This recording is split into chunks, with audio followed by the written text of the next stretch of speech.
Welcome to the final round of Big Questions Debate, a debate format supported by a grant from the John Templeton Foundation. This year, students have grappled with complex world questions as they debate both sides of the topic.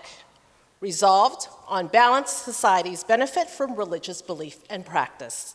Thanks to the generosity of the John Templeton Foundation, the NSDA has given over $1.5 million to speech and debate programs since 2016, while creating opportunities for students to debate topics at the intersection of science, philosophy, and theology.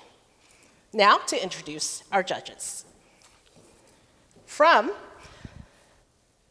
the 2022 PKD Parliamentary Debate National Champion, from Salina South High School from Kansas, Savannah Boneh.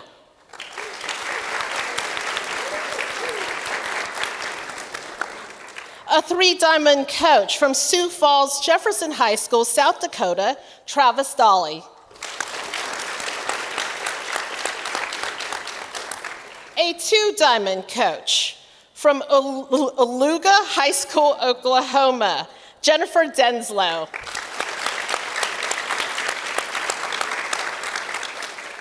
A National Speech Debate Association alum and assistant coach, Blue Springs South High School, Missouri, Brooke Gorecki.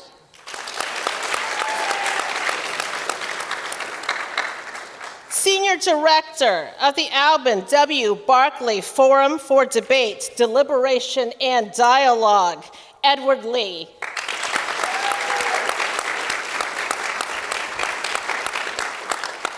A four-diamond coach from Southern Lehigh, Pennsylvania, David Long.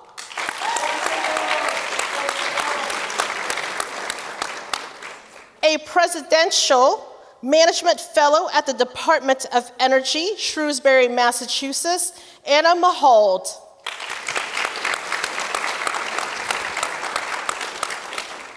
A one-diamond coach from Pompano Beach High School, Florida, Florence Pettit. And 2014 NSDA National Champion in Lincoln Douglas Debate from Apple Valley High School, Minnesota, Lawrence Joe.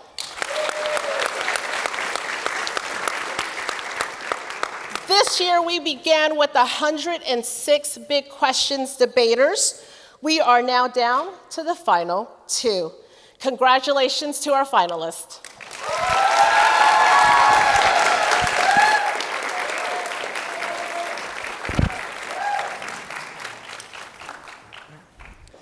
Good evening, everyone.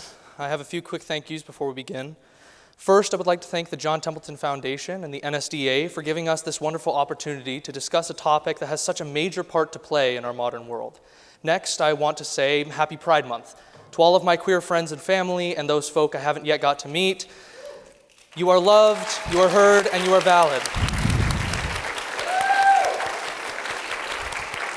Next, I'd like to thank my family. To my brothers Max and Charlie, who also did debate, you two are the reason I strive to do well in this activity, even if it was just out of competitive brotherly spite. And to you two, I'm happy to now say, I win.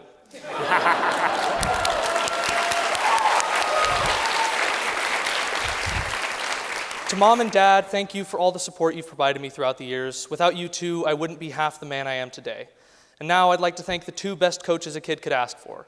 To my former coach, RJ Christiansen, I may be 3 times your size, but I know for a fact that no one on the face of the planet could ever have a larger capacity to love and care for their students as you.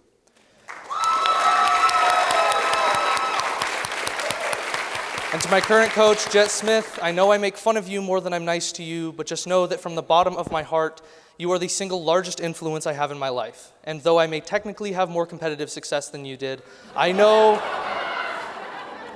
that your career in coaching is undoubtedly going to change this world for the better.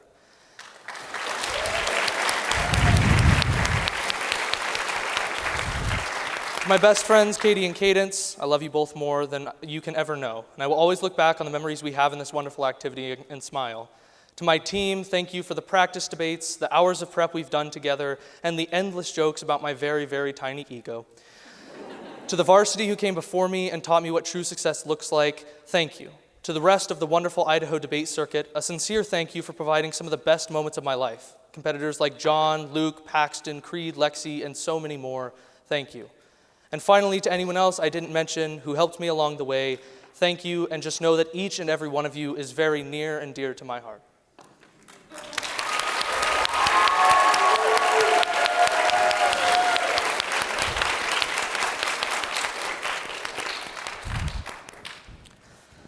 So, for the last time ever, I proudly affirm today's resolution that resolved on balance, societies benefit from religious belief and practice. Let's start with the framework for today's debate. First, a quick definition.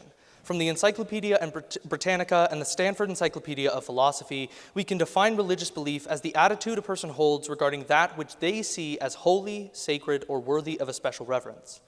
Next, an observation of the resolution.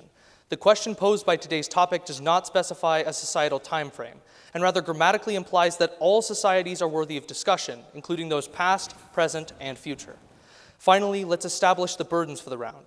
Today's topic asks us to weigh the inherent value that religion has had to society, and as such, the round should be judged off of a three-pronged measurement of societal progress. Specifically, the John Templeton Foundation, the architects of the Big Questions debate event, tell us that BQ was made for students to discuss issues of philosophy, science, and spirituality.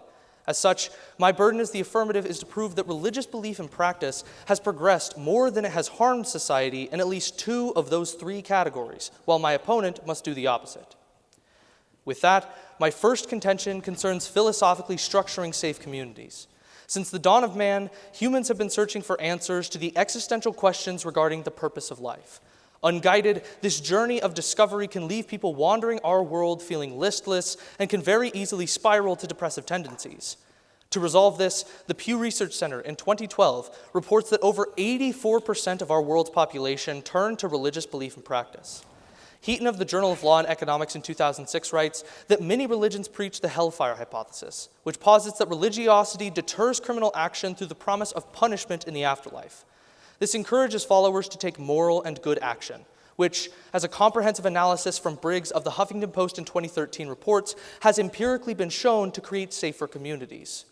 Overall, Briggs concludes that in areas with greater numbers of people who were religiously active, the moral climate created by religion fosters respect and trust amongst neighbors, which drastically decreases the frequency of violent crime such as murder and assault. Contention 2, religious practice laid the groundwork for our modern healthcare system. One of the greatest innovations of our modern society is the development of hospitals, providing everything from vaccinations to chemotherapy just around the corner. And while this convenience is commonplace now, Sawyer of the U.S. Department of Commerce in 1949 indicates that citizens of the past weren't so lucky, as officials calculated the life expectancy of the average citizen in the late 1700s as just 37 years old, which was even lower in impoverished communities. Thankfully, though, to raise the quality of life across the nation, religious groups of the time worked to single-handedly drive the creation of a healthcare system that was accessible to all. Duncan of the Sutherland Institute in 2021 contextualizes that the establishment of hospitals in our history was initiated as a welfare institution inspired by religious stewardship, a movement built to protect and guide the vulnerable. A multitude of spiritual organizations, from Protestants to Jews to Catholics, took care of the sick and needy. They were motivated by spiritual principles that provided the critical impetus for our healthcare system's immense boom during the second phase of industrialization. As Duncan confirms, religion's impact on our healthcare system was and continues to be enormous. The medical care we benefit from today was made possible because of religious faith in the past. Thus, Calderisi of Yale University in 2016 concludes that these organizations to this day provide life-saving services in the places that need them most, with over 65% of religious medical centers being found in developing nations. And finally, contention 3. Religion spiritually encourages charity as a virtue. Religious belief and practice benefits society by encouraging selflessness. Charity is a defining virtue of religious doctrines across the world. From Christianity's Luke chapter 14 instructing followers to invite the crippled and lame because they cannot repay, to Islam's Quran chapter 2, encouraging people to defend their faith by helping those in serious need and not boasting about their acts, to Buddhism's tenet of dana, establishing the necessity of simple selfless efforts as spiritual practice, Charity is essentially synonymous with religious belief. This selflessness is particularly evident in times of global crisis, as Stevens of Oxfam in 2017 reports that religious organizations, with their major grassroots community outreach, are consistently the first to give aid and open their temple doors to the public long before international organizations mobilize to assist. Overall, Ferris of the ICRC in 2005 concludes that local faith organizations act as the first and most important line of support for citizens during emergencies due to their ability to simultaneously access the most remote parts of every country and have outreach enough to bring attention to situations otherwise ignored by media groups worldwide. Thus, I'm proud to affirm.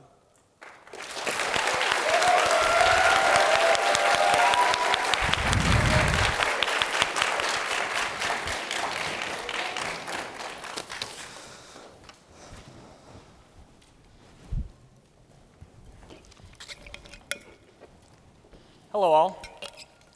Before we begin, a couple of thank yous I'd like to make. First, I'd like to thank Pfizer and the CDC for making it so I don't have to start my speech with, "These are unprecedented times." It feels great to be back to yelling at other high schoolers, this time in person. I'd also like to extend my gratitude to the NSDA, the John Templeton Foundation, my opponent, my judges, and my audience for facilitating this competition. Next, thank you to my family, to my sisters, my Saba and Safta, my Lalo and Yeye, who despite, and obviously my parents, who despite being full-time computer scientists, still let me hijack dinner conversations to rant about debate and politics. They also raised me. And thank you, of course, to my family away from family, Palo Alto Speech and Debate. Thank you for giving me an outlet to dump my copious amounts of unearned confidence, and for being a place of community, compassion, arguments, and, well, debate. To Kyle Hietala, Sarah Simon, Sarah Youngquist, and Jennie Savage, the Bay Area's most badass coaching staff, you have all heard and assisted me in saying the stupidest and smartest stuff in my life. I owe my place on the stage to you all. Now, I promise I do some shout-outs, so shout-out to my sisters, Talia and Naomi, shout-out to our Palo Alto Speech and Debate campers, and shout out to Yash Shetty, Andrew Shea, Benji Grimes, Rohan Saverna, Lucy Calabro, Audrey Gibson, Avi Agarwal, my teammates, competitors, and friends, and to Mahir Menon, who will be on a stage like this next year. Last of all, in the wise words of Snoop Dogg, I'd like to thank me. Hold on. For accepting who I am, for always trying to do the right thing, and for never giving up. Today, I stand before you all happy, healthy, content. So, happy Pride Month, happy early Juneteenth, and with that, let's get into the round.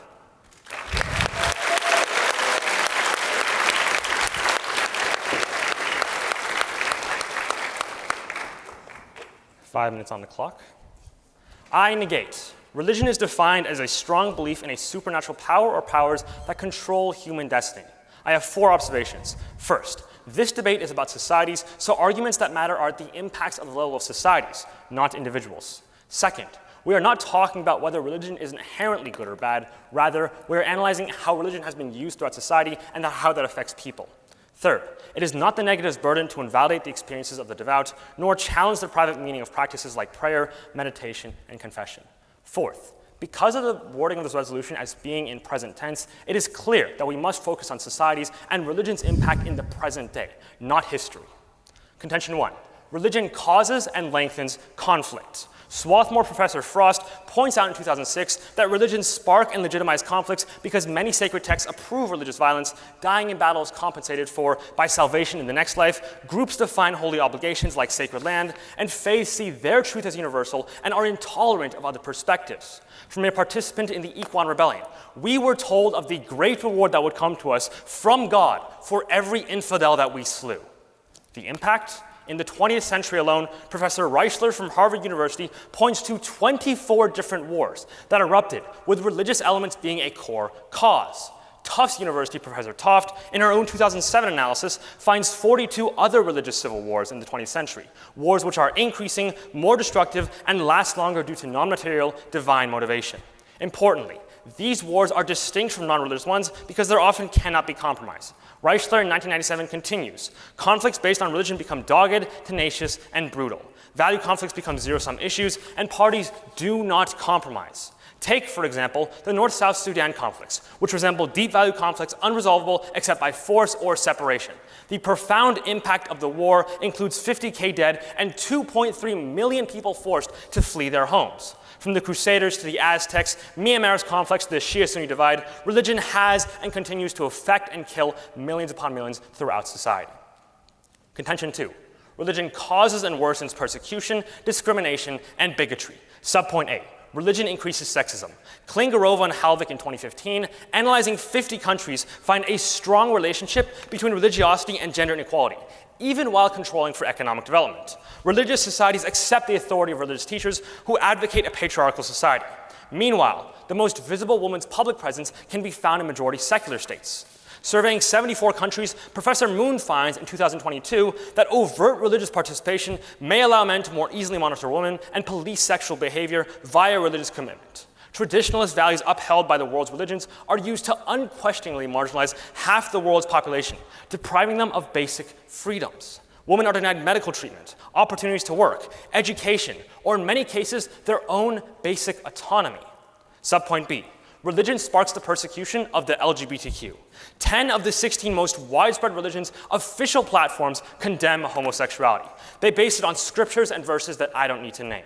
Johnston and Cheapers 19, in an analysis of 55 countries, find that every dimension of religiosity has a positive relationship with rejection of homosexuality. Barnes and Alon 2012 explain why. The causal relationship between religious affiliation and homophobia begins early in life and is reiterated through places of worship, when youth are most susceptible. The authority of the religious environment gives religious homophobia a special force.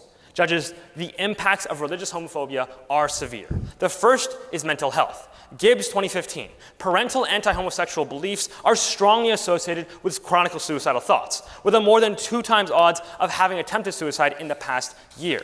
Conversion therapy, which is almost always religious and affects 700,000 queer people in the US alone, doubles suicidality again. Second, religious homophobia causes state-sponsored violence. Adamczyk 2019. Homosexuality is illegal in almost half the countries from Africa to Asia, with the vast majority being religious.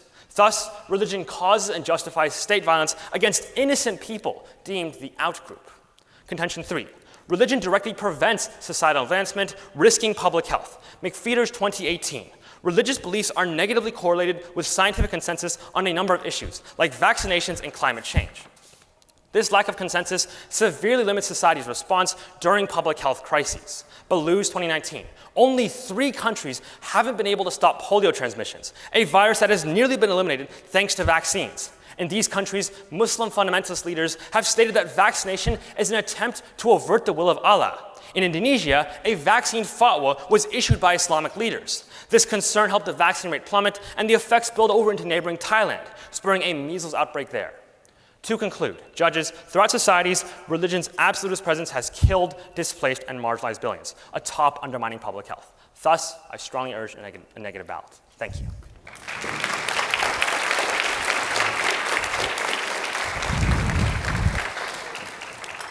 Awesome. Time for the 3-minute question segment. Alrighty. Do you mind if I take the first question? Sure.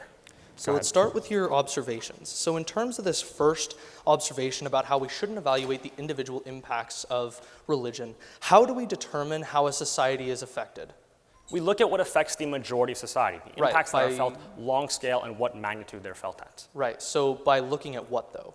By looking at people that make up society. Exactly, so why can't we look at the individuals? Right, so what I mean by that is that we're not looking at any one person. Rather, we're looking at what affects the majority of people overall. Okay. That's what I mean by what affects society.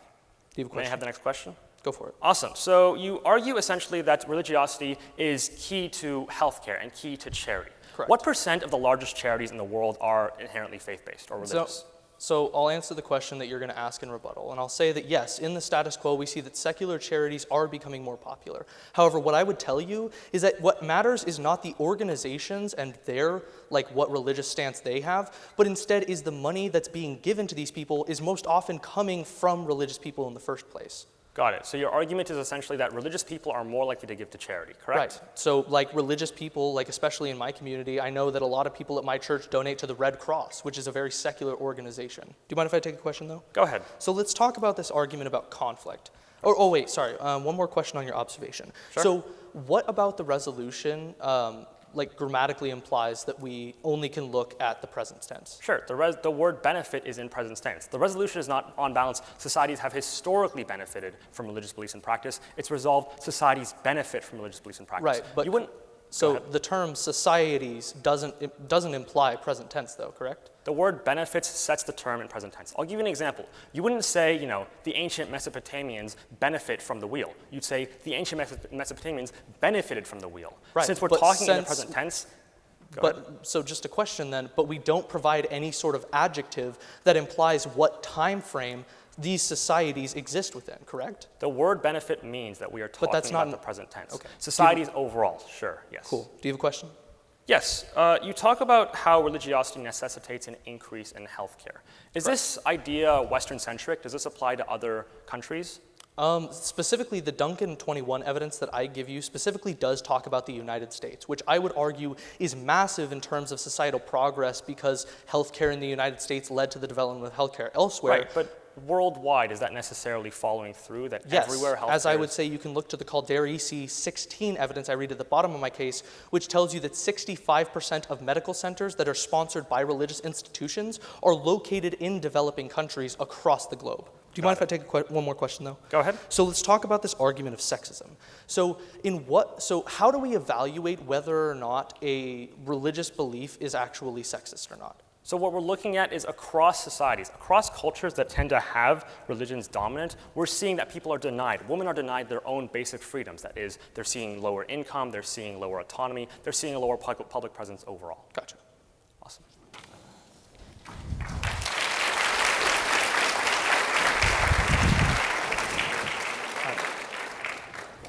I will start running prep, 3 minutes now.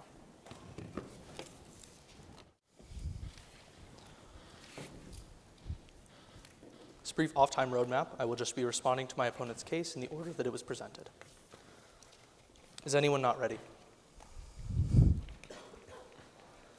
Let's begin with the 4 observations my opponent presents to you. And while I'll agree with numbers 2 and 3, numbers 1 and 4 are simply not how the resolution is actually framed. First, on this idea that we should look to a society as a whole and not just to the individuals, remember that you can only evaluate how a society is affected by looking at the individual impacts that affect everyday citizens. But then on his 4th observation, talking about how we should only look at the present day, as he concedes in cross-examination, there is no grammatical adjective on societies that implies that we should be looking only to the present tense. I would argue that society's benefit tells us that we should be looking at all societies and how they have benefited. But then let's discuss my opponent's case entire. On his first contention about conflict, there's a couple of responses at the top. First is that this entire argument is really not unique. Warfare is just part of the human experience. It is not directly because of religious belief. I would argue that in terms of religiosity across the world, most religions, in fact, preach this idea of peace, love, and positivity. Instead, my opponent tries to take a couple of examples of warfare and tries to turn it as if it was representative of the entire argument. But then, specifically on the link level, my opponent presents you this argument about how, religious texts tell people that they should go to warfare and die. I would argue that General Eisenhower did the exact same thing for troops during World War II, especially on D-Day. These arguments about how people telling other people to go die is not unique to religiosity, but instead is just an ugly aspect of how humanity has endured conflict overall. But finally, let's go to the quantifiable level. On his impact about how there were 24 wars throughout all of human history that were religious, understand, as Lurie from the Huffington Post in 2012 reports, this accounts for less than 2% of all conflict deaths throughout history. There have been over 1,800 wars that are historically documented, which in terms of deaths, we can see that all religious conflicts added together, even if you are generous, is ultimately less than the number of people that died in World War II. From a numbers game and from a statistical standpoint, we can see that the entire argument is just not true.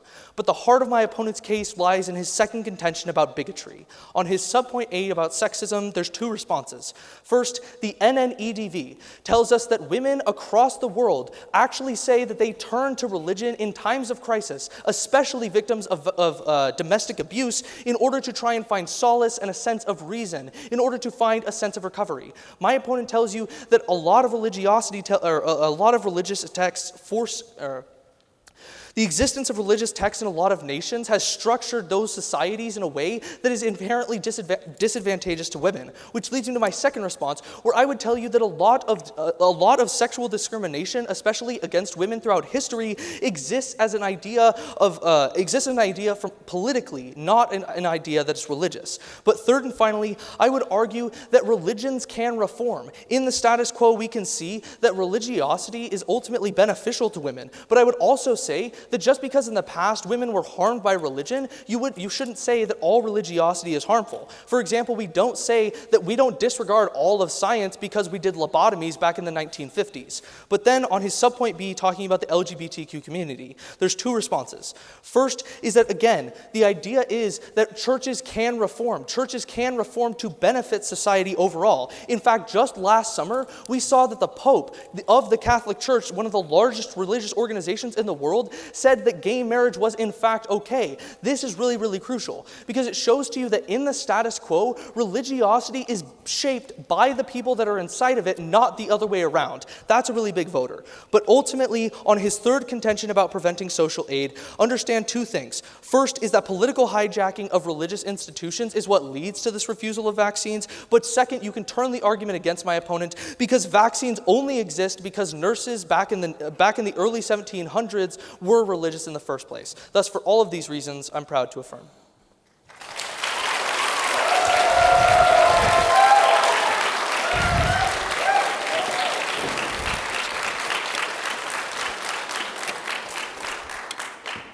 I'll just take some running prep time, starting now.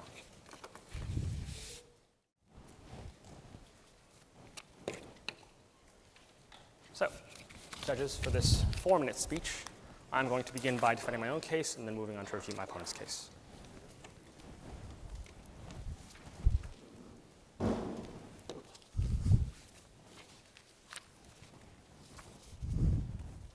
Time begins now. Judges, my opponent and I both agree that ultimately what we're trying to maximize this round is quality of life. Quality of life for the majority of society overall to the largest extent. Now let's go into the key clash on the framework, which is this question of time frame. Judges, remember, the word benefit is in present tense. We're not talking about if societies have benefited. We're talking about if they are benefiting right now. Therefore, the present is the only thing that we need to consider. Both sides must show continuity into their side. And in fact, my opponent himself agrees with this when he says that we shouldn't discount science just because we did lobotomies in the past. Exactly. We're not talking about the past like past science. We're talking about the present. And we should be doing the same with religions. Now, judges, overall, to my entire case, my opponent is simply arguing what religion could be.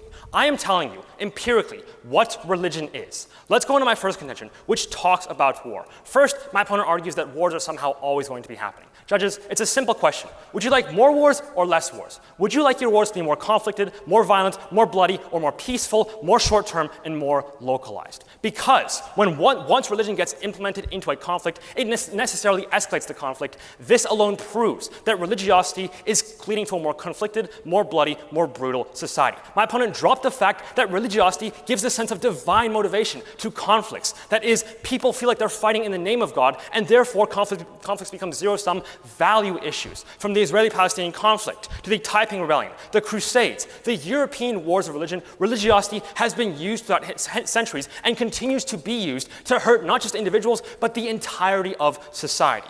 Now, on my second point on discrimination overall, my opponent first argues that somehow most women are choosing to be religious and therefore that neutralizes all the discrimination. He drops the fact that meta-analyses find that when religiosity is increased, sex discrimination increases with it. And sure, religiosity might provide a sense of coping for things like domestic abuse. But judges, it's causing these problems in the first place when leaders use scriptures to legitimize their own sexism and their own anti-LGBTQ things. The Pope this year said, okay, gay people are okay. That's what? 0.0000001% of popes throughout human history. Most of the world's religions actively condemn homosexuality. They still do, and it leads to terrible results for those who are most marginalized in society. In fact, the majority of society overall. Now, last on my points on health, judges, again, remember the fact that the empirics show that leaders are using religion as a sense of divine legitimacy to justify these public health crises. So with that, let's go into my opponent's case. First, overall, judges, all of my opponent's impacts are non-unique.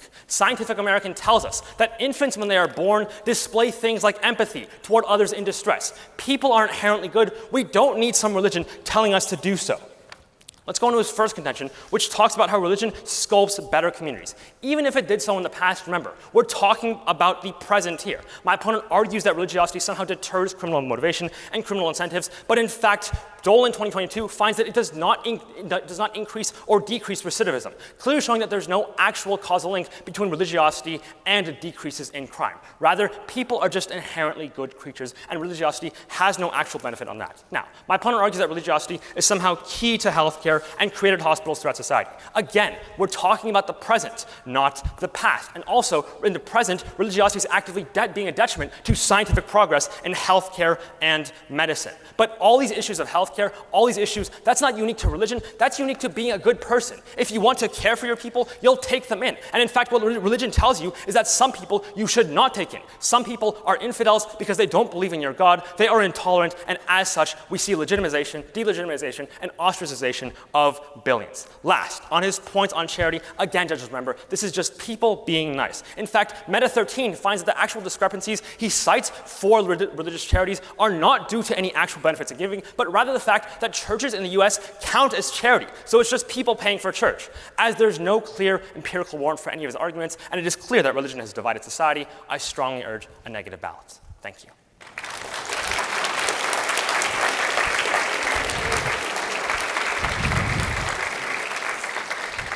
Awesome. Right. 3 minutes on the clock. Would you like the first big question? Yeah. Good one, Ethan. So let's start with this top argument that you made on my case. So what does babies being able to feel empathetic have to do with anything in today's topic? So it proves that people inherently tend toward good. We don't need some guy in the sky telling us to do good things. Rather, people when raised in isolation already exhibit an evolutionary tendency toward doing good things and being good people. But if the statistical evidence indicates that religious people are on net more likely to actually be empathetic and provide that empathy toward their fellow human beings, wouldn't that show that religiosity is related to? So, unfortunately, that's a false premise. Remember our evidence which tells us that religiosity increases tendencies toward conflict by creating universalizing, intolerant truths. It also shows us that, in fact, the discrepancies that we see in charity aren't due to religious beliefs and practice, but rather due to a sense of just legal loopholes that we have in the US, as all your evidence is US specific. Okay. May I have the next question? Go for it. Awesome. You talk about how religiosity actively preaches peace. Do you have any examples of how religious groups have been instrumental in peace efforts? Yep. Smock in 2006 tells us that the civil war that happened in Mozambique in the late 1990s was directly solved because of religious organizations coming to the forefront and encouraging both sides to come together and end the conflict in the first place. How many conflicts overall have been solved by religious means? I would say that on net, we see that religious organizations, especially in the evidence that I read in my third contention that you completely ignore, we see that religious organizations are the first to respond in times of conflict and are the first to give aid and open their temple doors. So I would say on net, when we look to historical facts, we can see that religion is beneficial in times of conflict, not the other way around. Do you mind if I take a question, though? Go ahead. So let's discuss this argument that you give on my first contention about safe communities, about recidivism. So what does people being more likely to go back to jail have to do with the argument or the empirical analysis that Briggs give that an increase in religiosity shows a decrease in violent crime? Sure. So what we're seeing with your evidence is actually a correlation, not causation. If you're going to commit a crime, chances are you'll quit church the day before so that you can't be tracked. So clearly there's no actual link between, increases in church say that and again? if you're going to go commit a crime, chances are you'll quit church the day before you go and commit the crime. Do you have evidence that says that that's true? I have evidence which shows you that recidivism does not decrease when we add religiosity, clearly showing you that there's no increase in tendency to stop committing crimes if we teach people to be religious. Right. There's no empirical causal link here. Do you have a question? Awesome, sure. You talk about how religiosity can essentially reform to, include queer people across the world. On net, are we seeing this reformation increasing or decreasing? In the status quo, we see that the vast majority of people who are religious are in fact coming around on the idea of LGBTQ rights. We see that the idea of being homophobic is something that is consistent across all societies throughout history and is not inherently tied. Are religious people more likely to be homophobic than secular people are? I don't provide evidence, do you? Okay, yes, I do. Okay. Thank you.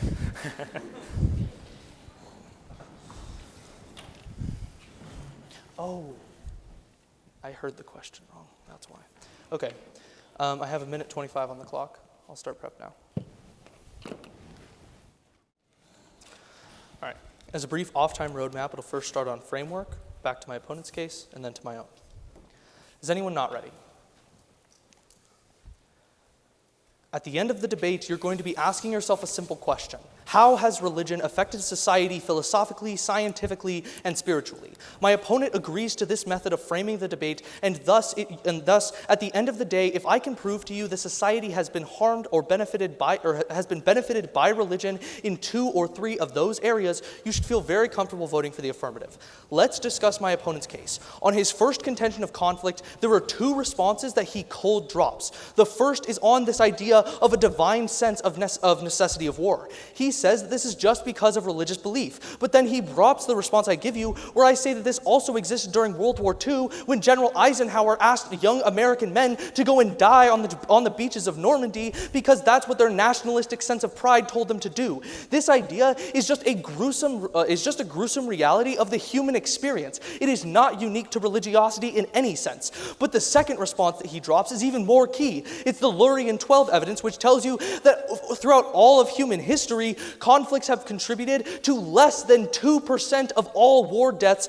Overall, Lurie finds that there have been less people who have died from religious-based conflict than died in World War II. Overall, this idea of conflict on net is directly not because of religiosity, but instead is because of other terms, such as political, territorial, or economic times. But then, on the second contention of bigotry, on the subpoint A of sexism, my opponent tries to tell you that this idea of religiosity and sexism is directly tied, but he discredits the second argument I give you, this idea of religious reformation, this idea that religions can come around. He concedes to the idea that religions are built of the people inside of them, and insofar as our societies are coming around on things like women's rights and LGBTQ rights, we see that religions are following the exact same path. But finally, on his third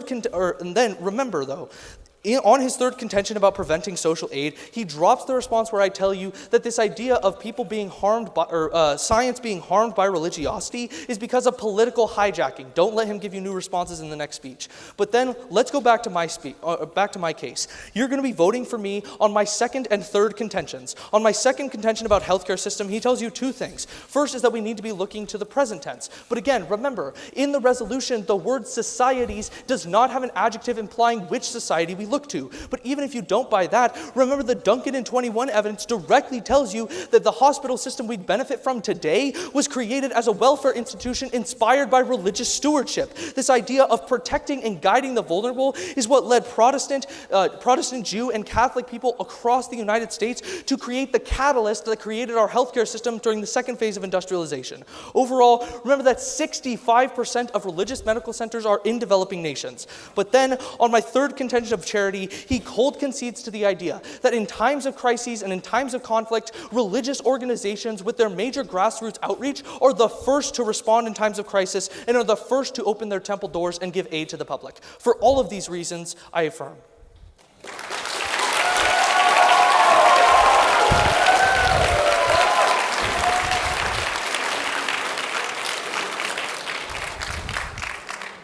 I'll just be taking some running prep time, starting now. All right, I use 56 seconds of prep time. Awesome.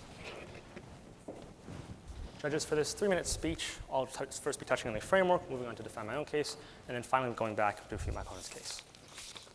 Everyone ready? Awesome. In that case, time starts now. Judges, you are fundamentally casting your ballot for the negative in today's debate because of one simple issue.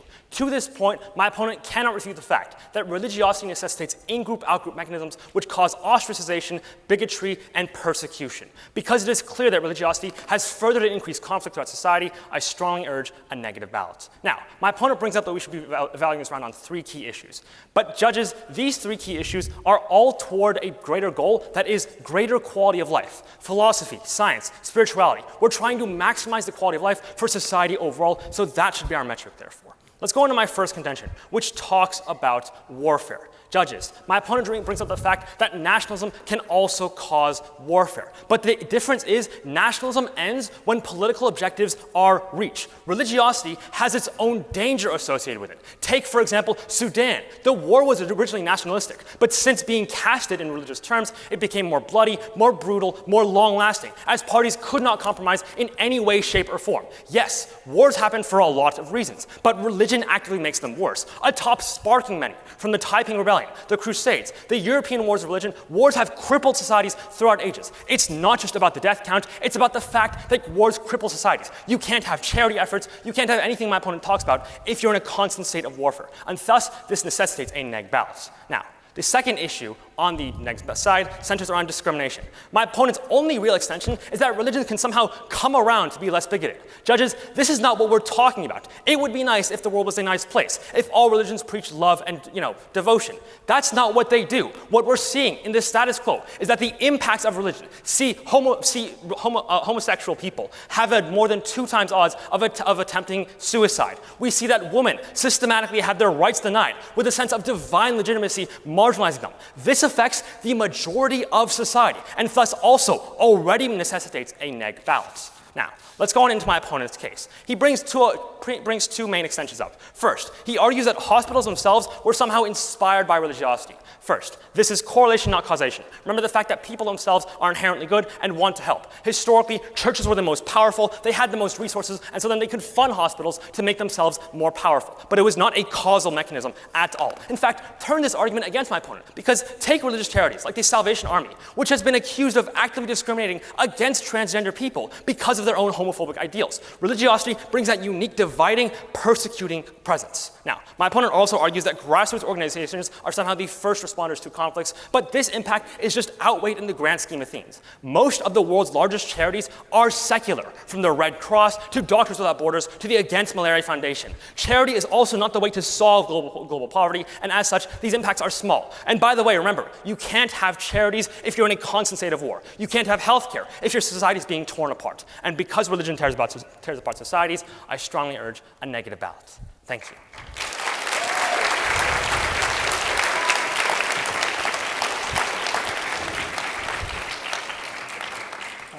I have 1 minute of prep left. I'll start running that now.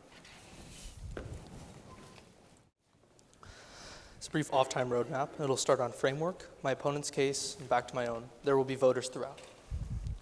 Is anyone not ready? The name of the game in today's debate is going to be causality, because at the end of the day, what we can do at the end of the debate is ultimately analyze what religion has actually done for society. And what we can see in the status quo is that from our healthcare system to our ability to respond to international crises, we see that religious organizations across the world are key. But in terms of how you evaluate the debate, my opponent just tells you that we should be preferring quality of life over the 3-prong method. But remember that the 3-prong method provides you 3 specific pathways in order to evaluate which side has actually outweighed the other. But ultimately, even if you wanted to evaluate quality of life, the affirmative has secured your ballot for a few reasons. Let's discuss my opponent's first contention of conflict. The entire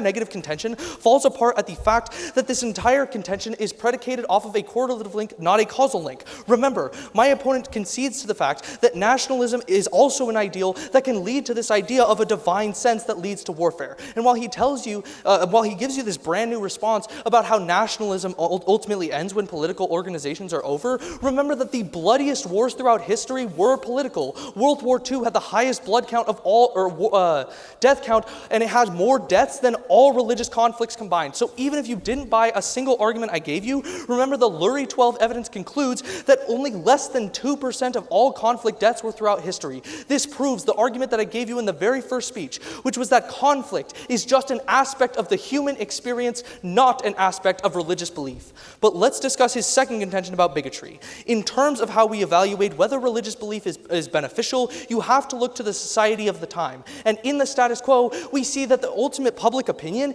is moving towards ending discrimination, which is why I would argue that my opponent conceding to the fact that discrimination is societal is the final nail in the coffin for this idea that bigotry is predicated upon religious belief. Ultimately, I would say that insofar as the Pope was able to come out and say that homosexuality is okay and that gay people are allowed to marry, we can see that in terms of public opinion, religious belief is ultimately in the direction of helping discrimination, not against it. Ultimately, you're going to be voting for the affirmative in two key places, and these two key places provide causal links. The first is my second contention about healthcare system. He tells you that this is a correlative link because people want to help, and then gives you this brand new response again about the Salvation Army. But remember the Duncan 21 evidence in a meta-analysis of world religions tells you that religious institutions created the institution of hospitals in the first place because of religious stewardship, which ultimately is what leads Calderiasi 16 to find that 65% of religious medical centers are found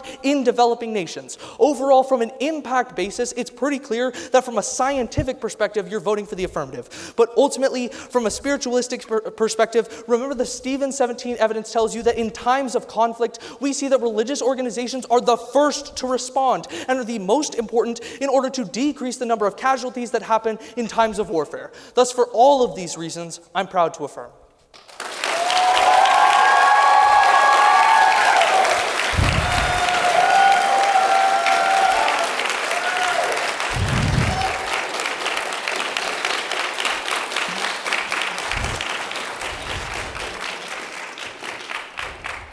I'm really bad at math, so I'm just going to take 15 seconds of prep time and hope that that's within the limits. All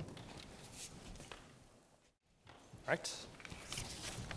For this 3-minute speech, judges, I'm going to be starting on the framework and then moving on to summarize the round into its key voter issues. Is everyone ready? Lovely. 3 minutes on the clock. Time starts now. Judges, the reason why you're voting negative in today's debate is because while my opponent talks about what religion could be, I talk about what religion is. Religion is a dividing force, a sense of universalizing truth that preaches intolerance, that requires conflict, that creates bigotry, persecution, ostracization for the majority of society. Because it is clear that empirically, meta-analyses back up the fact that religiosity increases conflict and furthers discrimination, I strongly urge a negative ballot. Let's go into the two key voter issues for this round. I'll weigh later. The first of which being on war. Judges, remember, first off, war is the most important impact in this entire round because it is a prerequisite to everything else. You can't have hospitals functioning. You can't have charities running if people are fearing for their lives on a daily basis. Look at Israel-Palestine, for example. There's not a single person there who cannot tell you that their life was in some way affected by the conflict going on. And on this point already, the negative has secured your ballot. Take Professor Frost, for example, who told you that when religions do things like identify sacred land and identify universalizing truths, people come into conflict. This is uniquely a religious phenomenon that has translated into conflict throughout human history and continues in the present day. From the Northern Ireland Troubles to the Sudanese conflict, the Myanmar Wars, the Israel-Palestinian conflict, and the India-Pakistan conflict, all of which have religious elements and all of which are actively made worse by their religious elements. Now, sure, nationalism causes warfare, but we're not talking about nationalism. We're talking about which side actively increases warfare. And without religion, we wouldn't see these types of conflicts. Further, take, for example, World War II. Stalin actively utilized the church to mobilize his forces to fight for him. Mussolini secured the church's legitimacy to give sense of a legitimacy to fascism. Because religion's dividing divine presence clearly necessitates this form of conflict, this already necessitates a neg ballot. Now, the second issue centers around discrimination. I'd like to reiterate again, we're talking about what religion is. What religion is 4,000 gay people being killed in Iran since the start of their theocracy. What religion is analyses confirming the fact that when religiosity increases, so does gender inequality, so does the policing of sexual behaviors, so does women's basic autonomy. And since that makes up the majority of society, this also already necessitates a negative ballot. Now, my opponent talked about the past throughout his entire speech. He talked about these charities that happened in the past. Recognize that already. This is correlation, not causation. People are inherently good. There's no empirical evidence to back up his facts. But further, they're small and they're unnecessary. Most of the world's charities, the most effective charities, are secular, with secular people backing them, good people backing them. We don't need religion to further societies. However, we do need religion to stop creating conflict in these areas, which then people have to come in and stop. At the end of the day, judges, you can turn this debate into a numbers game. Religion has been shown to empirically marginalize, ostracize, and persecute billions upon billions, the majority of society, through war, through conflict, through discrimination, through overall societal collapse, through a reduction in societal cohesion. Religion has harmed society more than it has benefited. Thus, I strongly urge a negative balance. Thank you.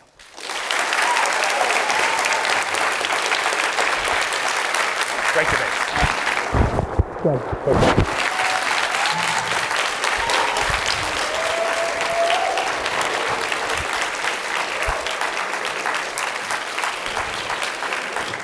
Thank you all for judging. Yeah. Thank you, everyone. At this point in time, I would like to welcome the finalists in Big Questions debate for their formal introduction. Please stand and to be recognized. On the affirmative, code number 57, Henry Johnston from Highland High School in Idaho, coached by Jett Smith, Abbey Vaughn, and Robin Christiansen.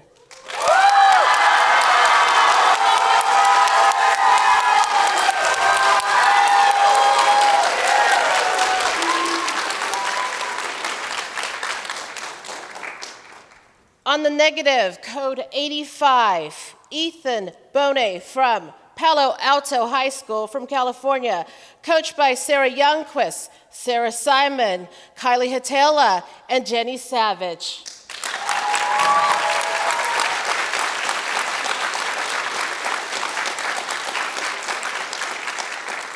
This concludes Big Questions debate. Thank you so much, everybody. Good luck to our competitors, and we'll see you at the awards ceremony tonight.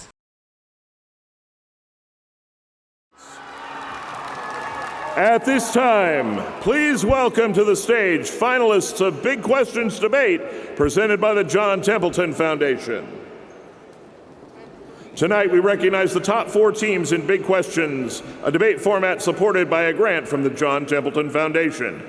This year, students have grappled with complex worldview questions as they debate both sides of the topic resolved on balance, society's benefit from religious belief and practice. Thanks to the generosity of the John Templeton Foundation, the NSDA has given over $1.5 million to speech and debate programs since 2016, while creating opportunities for students to debate topics at the intersection of science, philosophy, and theology. Your winners in the 2022 Big Questions debate are semifinalists receiving $1,250 scholarship from the John Templeton Foundation, Avi Argawal from Basis Peoria High School in Arizona, coached by Nick Leonardi. Semifinalist receiving a $1,250 scholarship from the John Templeton Foundation, Sam Bowen from Hawkins School in Ohio, coached by Eva Lamberson and Robert Schertz. Placing second and receiving a $2,500 scholarship from the John Templeton Foundation is Henry Johnston from Highland High School in Idaho, coached by Jett Smith, Abbey Vaughn, and Robin Christiansen. Your champion, receiving a $5,000 scholarship from the John Templeton Foundation and winning with a 7-2 decision on the negative, Ethan Boneh from Palo Alto High School in California, coached by Sarah Youngquist, Sarah Simon, Kyle Hietala, and Jennie Savage.